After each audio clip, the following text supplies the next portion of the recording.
11 jusqu'à 52.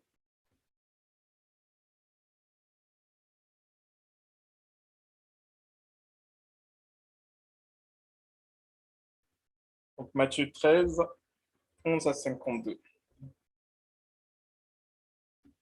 Il est écrit. Jésus leur répondit. Matthieu 13, et on va regarder à partir du verset 11 jusqu'à 52. C'est le wifi, ouais. Je me répète. Amen. Il faut l'éteindre. Non, c'est bon. Donc, Jésus leur répondit, parce qu'il vous a été donné de connaître les mystères du royaume des cieux, et que cela ne leur a pas été donné, car on donnera à celui qui a, et il sera dans l'abondance, mais à celui qui n'a pas, on ôtera même ce qu'il a. C'est pourquoi je leur parle en parabole. Parce qu'en voyant, ils ne voient point, et qu'en entendant, ils n'entendent ni ne comprennent. Et pour eux s'accomplit cette prophétie d'Ésaïe, vous entendrez de vos oreilles, et vous ne comprendrez point. Vous regarderez de vos yeux, et vous ne verrez point, car le cœur de ce peuple est devenu insensible.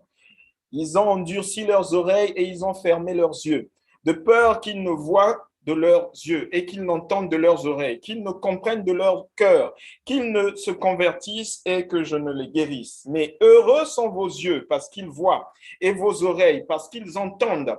Je vous le dis en vérité, beaucoup de prophètes et de justes ont désiré voir ce que vous voyez et ne l'ont pas vu, entendre ce que vous entendez et ne l'ont pas entendu. Vous donc, écoutez ce que signifie la parabole du semeur.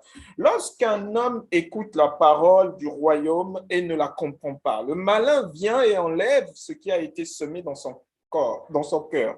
Cet homme est celui qui a reçu la semence le long du chemin. Celui qui a reçu la semence dans les endroits pierreux, c'est celui qui entend la parole et la reçoit aussitôt avec joie. Mais il n'a pas de racine en lui-même. Il manque de persistance. Et dès que survient une tribulation ou une persécution à cause de la parole, il y trouve une occasion de chute. Celui qui a reçu la semence parmi les épines, c'est celui qui entend la parole, mais en qui les soucis du siècle et la séduction des richesses étouffent cette parole et la rendent infructueuse. Celui qui a reçu la semence dans la bonne terre, c'est celui qui entend la parole et la comprend. Il porte du fruit et un grain en donne 100, un autre 60, un autre 30. Il leur proposa une autre parabole et il dit, le royaume des cieux est semblable à un homme qui a semé une bonne semence dans son champ. Pendant que les gens dormaient, son ennemi vint, sema l'ivraie parmi le blé et s'en alla. Lorsque l'herbe eut poussé et donné du fruit, l'ivraie parut aussi. Les serviteurs du maître de la maison vinrent lui dire, Seigneur, n'as-tu pas semé une bonne semence dans ton champ? D'où vient donc qu'il y ait de l'ivraie? Il leur répondit, c'est un ennemi qui a fait cela. Et les serviteurs lui dirent, veux-tu que nous allions l'arracher? Non, dit-il, de peur qu'en arrachant l'ivraie, vous ne déracinez en même temps le blé. Laissez croître ensemble l'un et l'autre jusqu'à la moisson.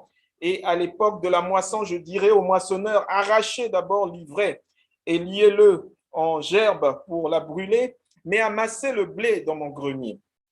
Il leur proposa une autre parabole et il dit, le royaume des cieux est semblable à un grain de sénévé qu'un homme a pris et semé dans son champ. C'est la plus petite de toutes les semences, mais quand il a poussé, il est plus grand que les légumes et devient un arbre, de sorte que les oiseaux du ciel habitaient dans ses branches.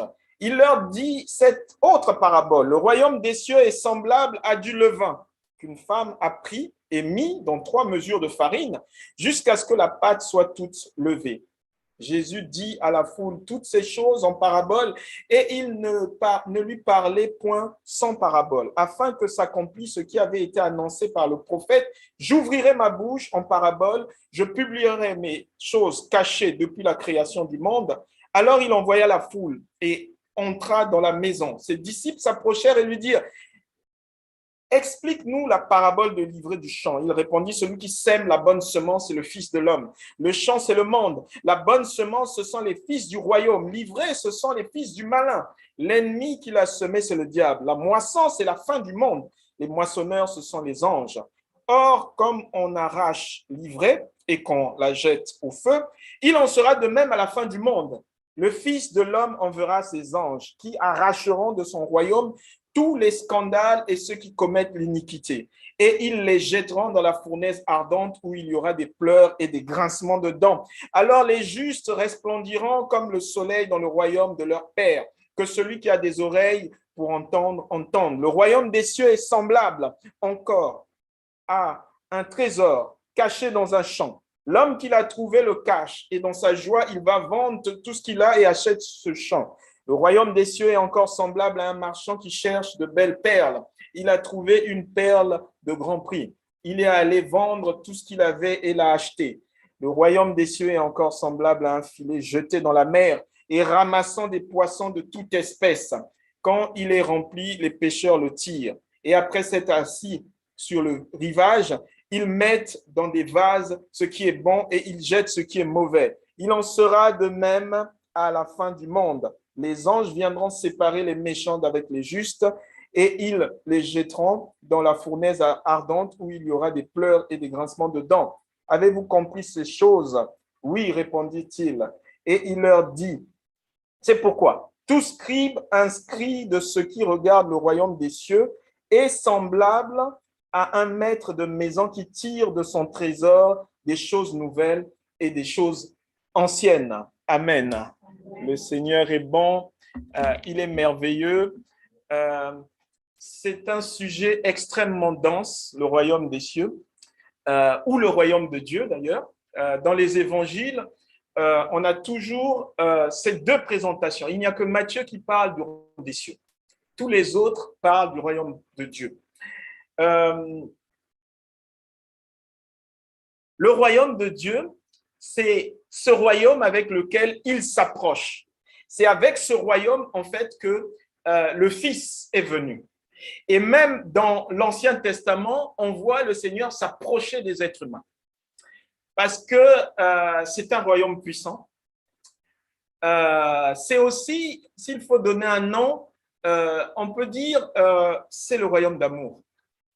Parce que la Bible dit dans 1 Jean 4, verset 8, que Dieu est amour. Nous, les êtres humains, on ne peut pas mesurer l'amour de Dieu. Parce que nous manifestons très peu d'amour. Très peu d'amour. Quand le Seigneur dit « aime ton prochain comme toi-même », on est déjà en difficulté en fait. Parce que ou c'est moi que j'aime plus que mon prochain, ou c'est mon prochain que j'aime plus que moi. Et la difficulté est là. Le royaume des cieux, c'est pour bien montrer en fait que le Seigneur veut bien montrer qu'il y a un royaume qui lui appartient. Mais aussi, c'est une révélation que Dieu nous donne, que nous venons de lire dans Matthieu 13. Il y a un deuxième royaume qui lui fait la guerre. Ce royaume n'est pas seul. En face, il y a un royaume. C'est le royaume du diable, c'est le royaume de la séduction. Parce que l'ennemi est un séducteur. Dans Matthieu 13 que nous venons de lire, le Seigneur, comme un pédagogue, va expliquer le royaume des cieux ou le royaume de Dieu. Mais il explique, et c'est aussi une explication de ce royaume, c'est qu'à un certain moment, Dieu parle en parabole. Dieu parle en parabole. Et du coup, lorsqu'il parle en parabole, on ne comprend pas en fait. On ne comprend pas. C'est difficile à comprendre. Qu'est-ce qu'il raconte? Il faut qu'ensuite, il explique aux disciples, Dieu a fait grâce que les disciples posaient la question de dire que signifie cette parabole. Parce que vous voyez justement, l'humilité qui manquait aux pharisiens, c'était d'aller demander ce dont tu parles. Qu'est-ce que cela signifie? Les disciples qui étaient démunis étaient là tout le temps en train de dire au Seigneur, explique-nous ce que tu viens de dire. Et justement, il y a des endroits où on va, c'est que des paraboles. C'est que des paraboles. Le royaume n'est pas là. C'est que des paraboles. Il faut que le Seigneur lui-même vienne pour expliquer qu'est-ce qu'il y a à l'intérieur de la parabole. Que nous venons de lire, il rappelle les 4 types humains, les 4 types humains que nous sommes, Et bien sûr, le quatrième type, c'est là où la semence va commencer à germer. Sinon, en général, ce qui se produit, c'est qu'on entend la parole, mais oui, je viendrai prier. On entend la parole, il nous arrive quelque chose, oui, mais où est Dieu? Pourquoi il m'arrive tout ça? Non, finalement, non, je vais laisser Dieu de côté, je vais régler par moi-même. Mais le Seigneur, dans sa grâce, va faire que sa parole va vraiment toucher les élus pour qu'ils soient totalement transformés. Le royaume des cieux, nous l'avons vu dans Daniel 2, c'est le royaume qui va battre les 4 royaumes qui se succèdent sur cette terre. Juste pour rappel, dans le livre de Daniel 2, le roi avait eu la vision de la fin des temps. Donc, le premier royaume est passé, babylonien. Le deuxième royaume perse, grec, est passé. Le royaume perse est passé. Le troisième royaume grec est passé. Et nous sommes dans le 4e royaume, le royaume romain. Le royaume avec des pieds de fer et d'argile. Et du coup, c'est la pierre angulaire qui va venir détruire ce royaume par les pieds. Et du coup, tous ces royaumes sont dirigés par une seule personne, c'est le diable. Le diable pousse ces royaumes à faire la guerre au royaume du Seigneur. Et particulièrement, le Seigneur va expliquer en fait dans sa parole que dans son royaume, il y a quelque chose de fondamental que Jean-Baptiste a compris. Parce que vraiment, Jean-Baptiste est un précurseur de ce royaume. Il comprenait bien ce royaume. Et il fallait qu'il explique ce royaume. Et même la façon dont il est parti de la terre était quelque chose pour comprendre en fait. Parce que toute vie de prophète a un enseignement. C'est un enseignement. Et dans ce royaume, il faut que tu diminues pour que Dieu soit grand. Jean-Baptiste a dit, je dois diminuer. Pourquoi? Pour que Christ soit élevé.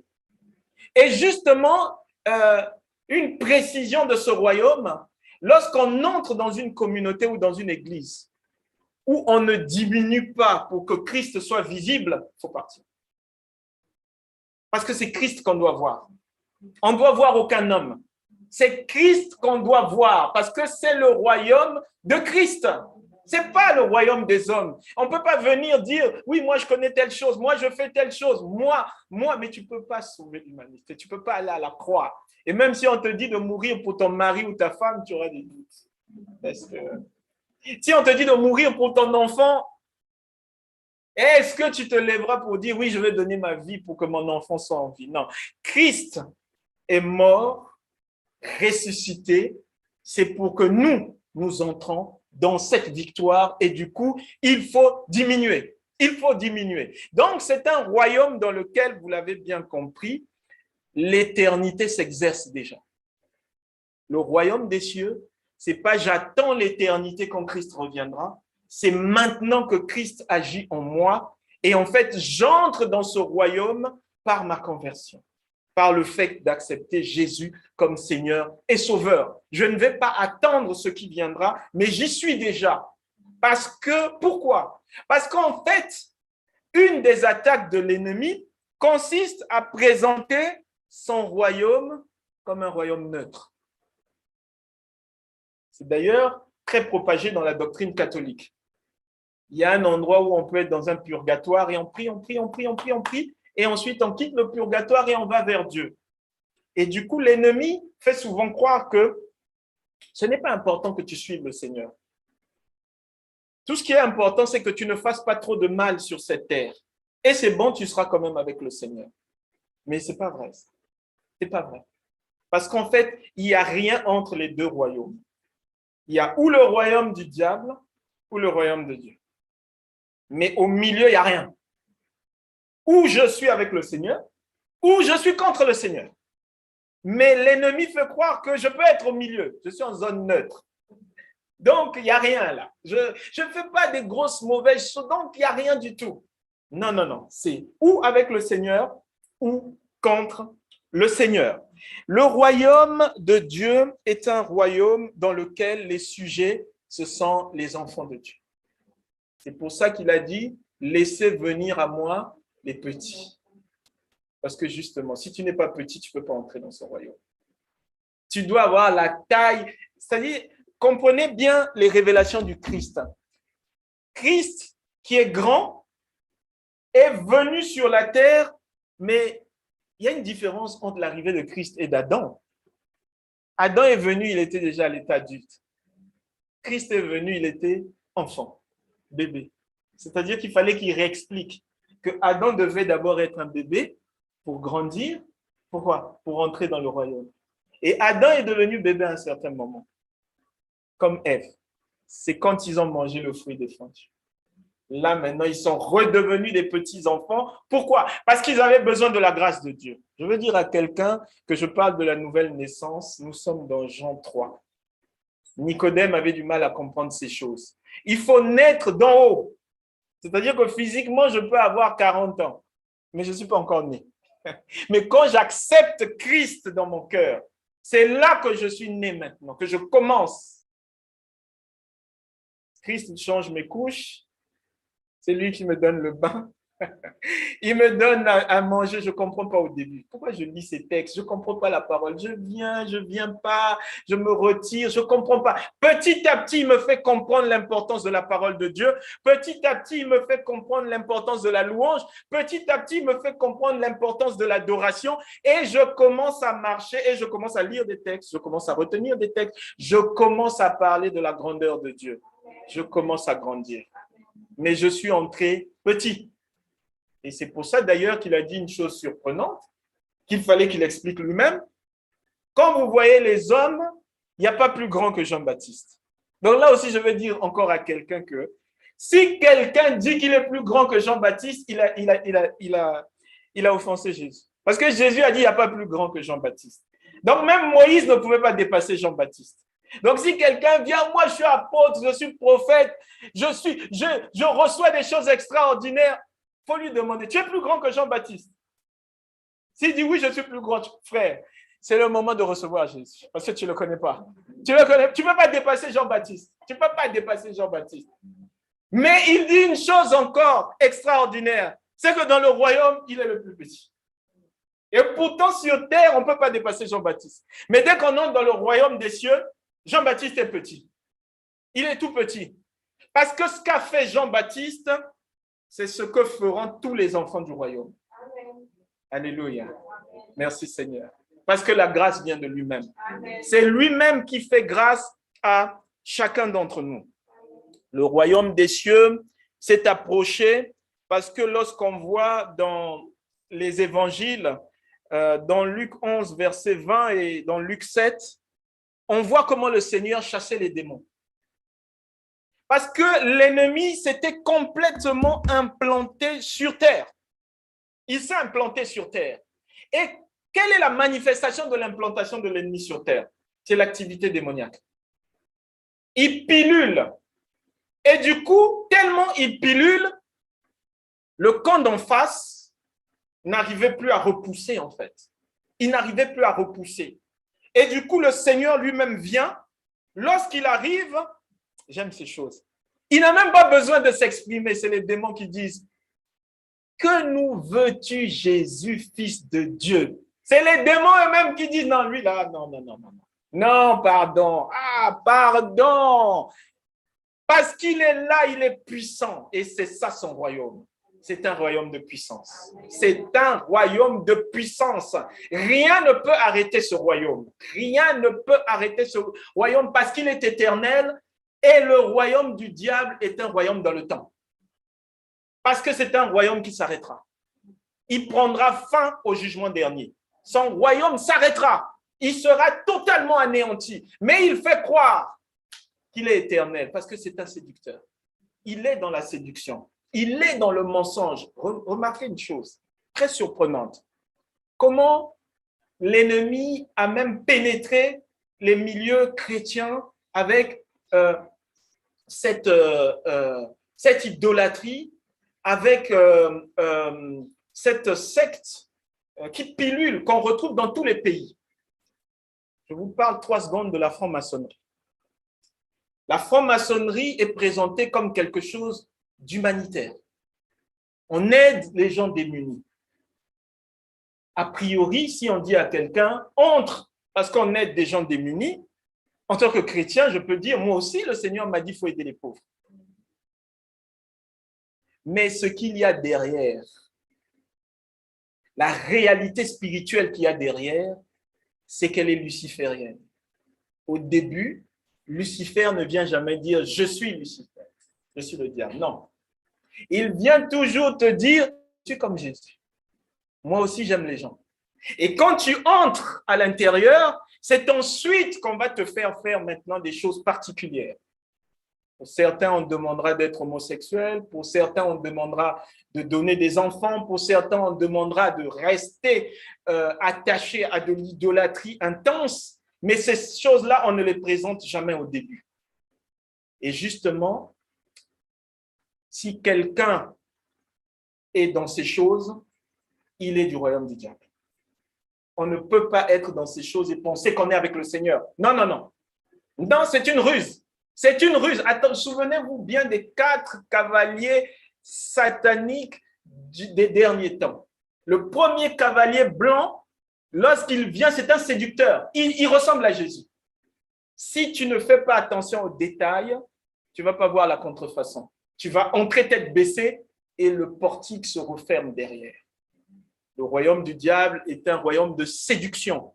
Et justement, dans sa séduction, il va envoyer des démons. Et l'un des démons que l'ennemi envoie souvent, qui est très présent. D'ailleurs, je pense qu'on va tous se reconnaître dans l'attaque de ce démon.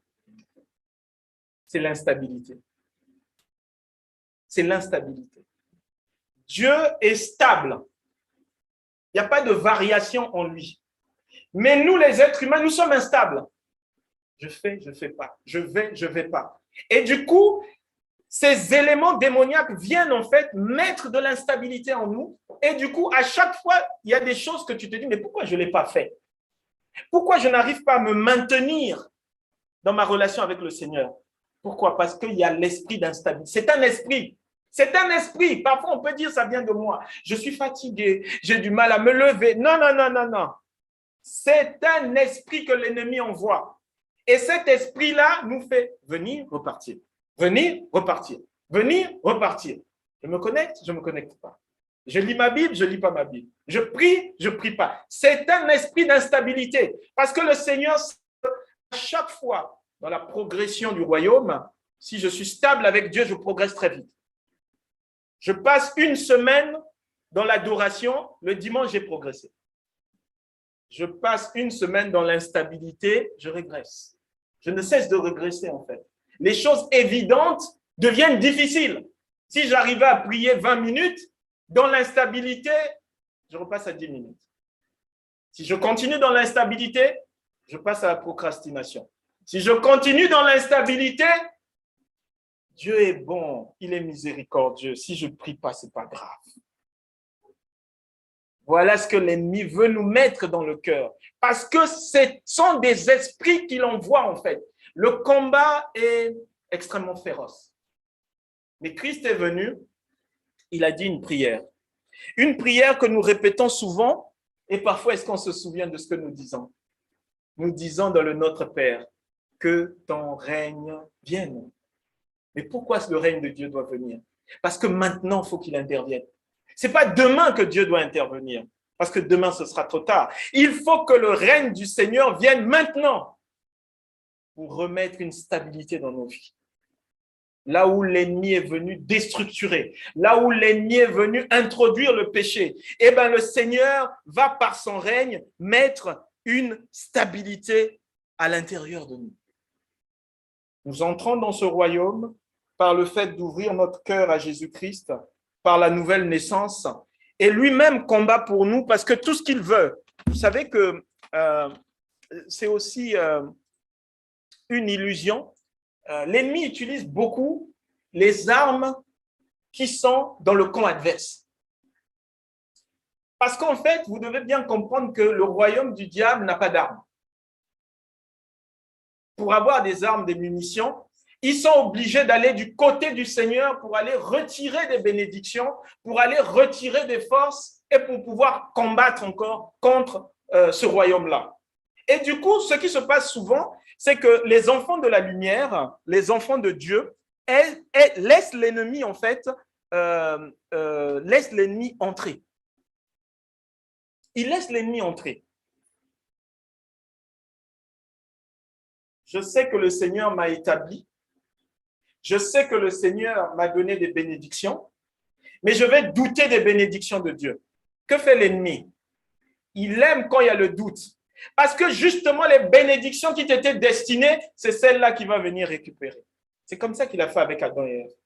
Vous devez dominer la terre. Il a mis un doute dans leur cœur. Et dès qu'ils ont eu le doute, ils ont péché. Et quand ils ont péché, qui domine la terre? C'est le diable. C'est toujours la même technique. Mais le diable n'avait rien. Puisque je rappelle encore, maintenant vous le savez, mais je répète, que dans le ciel, il n'a pas lutté contre Dieu, mais c'était contre un archange. Parce qu'on ne peut pas lutter contre Dieu. Ça, c'est aussi une illusion de ce royaume, qu'il lutte contre Dieu. Quand on prend Matthieu 4, on voit, oui, le diable a transporté le Seigneur, il lui a parlé. Mais non, mais il faut comprendre que le Seigneur a fait ça. Pourquoi? Il était dans la faiblesse. La faiblesse, c'est le corps. Il avait un corps humain. C'est pour ça que Satan pouvait lui parler comme ça. C'est pour ça que Satan pouvait le transporter. C'était à cause du corps humain. Et ce corps que nous avons, en fait, il fallait que le Seigneur le glorifie en ayant le devant sur le diable avec ce corps. Sinon, il ne pouvait pas s'approcher. Vous vous souvenez bien quand on est venu l'arrêter, ils ont dit, c'est qui Jésus? C'est qui? Ils sont tombés. Il fallait qu'ils disent, c'est moi, vous pouvez m'arrêter. On ne peut pas arrêter le Seigneur. Et d'ailleurs, sur le même moment, il se produit quelque chose d'étrange. Pierre va prendre son épée et couper l'oreille. L'impulsif. On se reconnaît là-dedans. Hein? Quand on est au volant, on nous fait des queues de poisson. Qu'est-ce qu'on a envie de faire? Si la personne s'arrête, qu'est-ce qu'on va faire? Seigneur, retiens-moi. Quand j'étais enfant, je voulais faire du judo. Mes parents avaient refusé. Je rends grâce à Dieu de la sagesse qu'ils avaient eue. Parce que mon intention, c'était vraiment de régler plusieurs conflits par la violence. Gloire au Seigneur. Les parents font preuve de sagesse à certains moments parce que c'est comme s'ils arrivent à discerner quel est l'objectif de l'enfant derrière. Et quand ils coupent cette oreille, il y a un sens spirituel parce que le Seigneur vient remettre l'oreille. Je veux dire à quelqu'un encore une fois que l'oreille d'Israël est coupée en ce moment. Les Juifs ne peuvent pas comprendre Jésus. Mais c'est quand il y aura les deux témoins qu'on a vus dimanche dernier que là, l'oreille, c'est le Seigneur Jésus qui remet lui-même l'oreille pour que les Juifs puissent entendre la parole de repentance qui vient du Seigneur, parce que le Seigneur est bon. Plusieurs paraboles décrivent, alors il y en a tellement que leur fil, on ne peut pas lire toutes ces paraboles, on en a lu quelques-unes dans Matthieu 13, mais plusieurs paraboles décrivent le royaume des cieux. Et dans ces paraboles, le Fils est présenté comme celui qui est tué. Tout est déjà expliqué en fait. Le Fils vient, les vignerons sont là, qu'est-ce qu'ils font? Ils font une rébellion contre le Fils. Ils vont le tuer, croyant que le Père ne pourra plus rien faire derrière. Alors que c'est le plan de Dieu que le Fils meure, mais surtout que le Fils entre dans les entrailles de la terre pour ressusciter. Parce que justement, il faut que la mort n'ait plus d'effet. Il faut que la mort n'ait plus d'effet. Parce que ce royaume est même victorieux sur la mort. Merci Seigneur. Merci Seigneur. Rien ne peut arrêter ce royaume. Il est totalement victorieux même sur la mort. Ce royaume nous appelle à une attitude dans laquelle ceux qui font partie de ce royaume doivent être dans la paix, dans la joie. Et je veux dire à quelqu'un ce matin que ça ne dépend pas de ce que tu vis. La joie vient de Dieu. Ce n'est pas la situation que tu vis qui doit te mettre dans la joie. Parce que si c'est la situation que tu vis, tu n'es pas dans le royaume. Parce que si tu es dans le royaume, ce qui fait ta joie, c'est le Seigneur lui-même. C'est l'unique qui fait notre joie. Parce qu'il est digne d'adoration. Le Seigneur nous appelle aussi à propager ce royaume.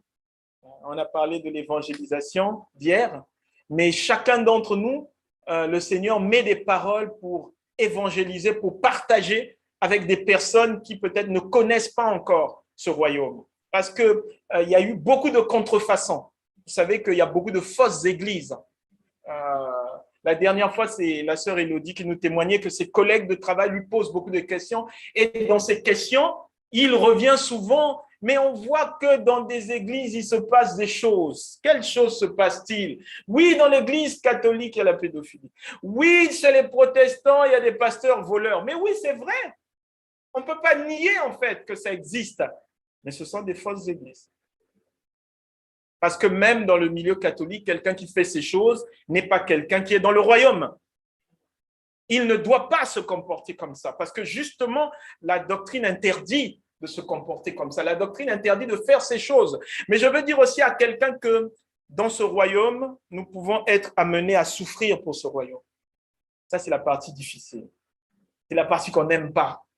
C'est là où le Seigneur disait à Pierre que, à la fin, quelqu'un te tiendra par la ceinture et t'emmènera là où tu n'aimeras pas. Parce que Pierre devait être exécuté. Et une des particularités de la mission apostolique, quand quelqu'un reçoit la mission apostolique, c'est que Dieu te montre comment tu vas quitter cette terre. Si vous rencontrez un apôtre, quelqu'un qui vous dit « je suis apôtre », il faut lui poser la question « comment tu vas quitter cette terre ?» Parce qu'il doit savoir. Dieu te montre comment tu pars. La mission apostolique, c'est celle-là. Chaque mission, Dieu donne un message. S'il est dans le ministère prophétique, s'il est prophète, Dieu va lui montrer comment faire les fondements. Si c'est un pasteur, Dieu va lui montrer comment paître les brebis. Si c'est un évangéliste, Dieu va lui montrer les positions de l'ennemi. Quand il arrive sur une ville comme Bussy, il va dire « l'ennemi se cantonne de ce côté-là ». Il y a une présence forte satanique, c'est là-bas qu'il faut aller prier. Parce que c'est là-bas où il y a les rafales. C'est là-bas où l'ennemi tire à boulet rouge. C'est là-bas où l'ennemi distrait pour que les enfants n'entendent pas la parole. Vous remarquez qu'aujourd'hui, nos enfants sont très attaqués. Les plus jeunes sont très attaqués. Très jeunes, enfermés dans des réseaux sociaux, mais des réseaux sociaux où le nom de Jésus-Christ ne jaillit pas. On parle de tout, notamment beaucoup de sexualité, mais dès qu'on parle de Jésus-Christ, ça devient des problèmes. L'enfant a du mal à savoir qui est Jésus, que fait-il, comment est-il. Et ce sont des attaques de l'ennemi. Parce que le royaume de l'ennemi est un royaume dans lequel il y a beaucoup d'attaques. Il ne cesse d'attaquer, en fait. Il ne cesse d'attaquer. C'est sa façon d'agir.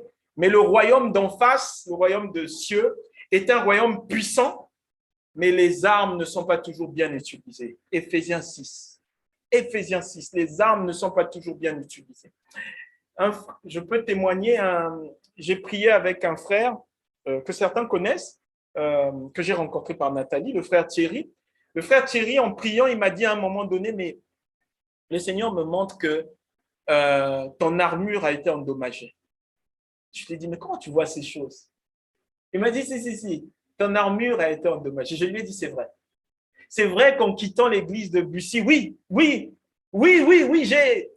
j'ai été touché. C'est touché à l'intérieur.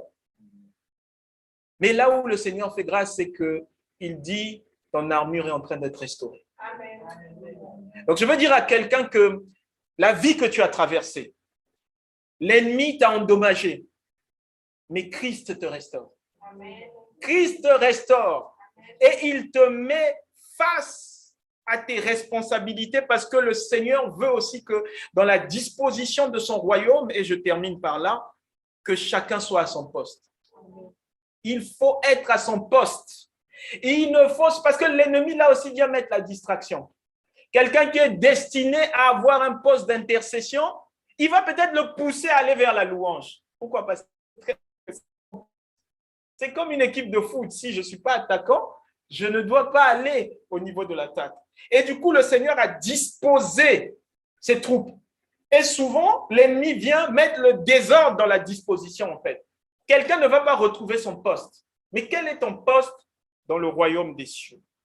Qu'est-ce que le Seigneur attend de toi? Où dois-tu te situer? Parce que souvent, l'épée que nous avons, qui est la parole de Dieu, que fait l'ennemi à un certain moment? Lorsque ces attaques sont frontales, c'est qu'il Quelqu'un va vous dire qu'il aime le Seigneur. Quelqu'un va vous dire qu'il veut glorifier le Seigneur. Mais ça peut être surprenant que la même personne fait du mal à des frères et sœurs.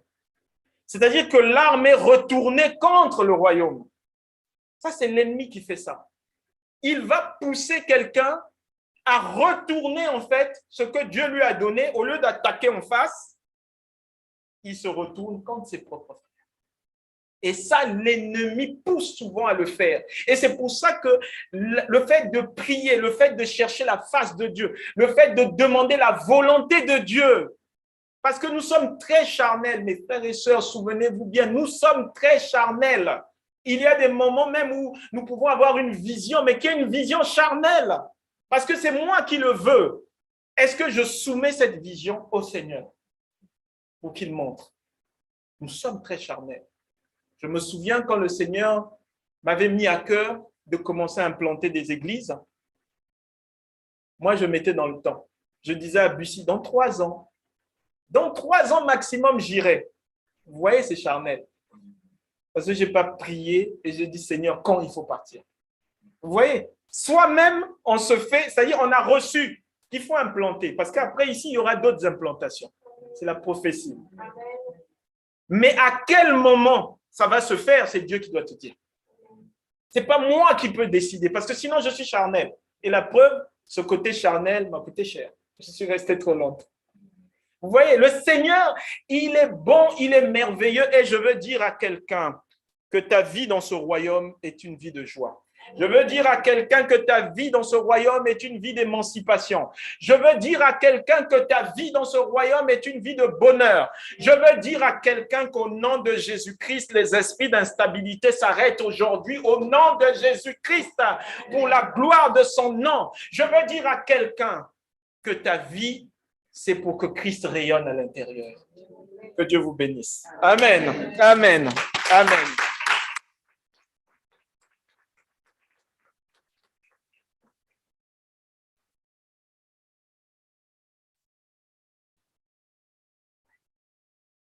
Alors, on va terminer notre culte, comme d'habitude, par le chant.